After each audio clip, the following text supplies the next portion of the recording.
ইতিহাস রচনা করতে পারল না বাংলাদেশ। ব্যাটিং ব্যর্থতায় টি-20-তে প্রথমবার পাকিস্তানকে হোয়াইট ওয়াশের সুযোগ হাতছাড়া করেছে টাইগাররা। মিরপুরের সিরিজের তৃতীয় ও শেষ টি-20-তে ৭৪ রানে হেরেছে লিটন দাসের দল। আগে ব্যাট করে 7 উইকেটে 178 রান তোলে সফরকারীরা। জবাবে সালমান মির্জা, ফাহিম আশরাফদের তোপে 104 রানে গুটিয়ে যায় টিম টাইগার্স। 2-1 ব্যবধানে সিরিজ টাইগারদের। হাসান সজীবের ম্যাচ রিপোর্ট।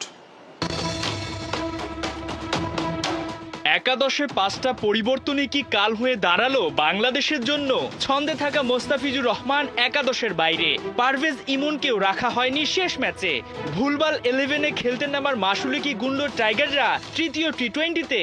ব্যাটারদের অসহায় আত্মসমর্পণ, যেন মিরপুরের ব্যাটিং উইকেট হুট করে রূপ নিল বোলিং উইকেটে।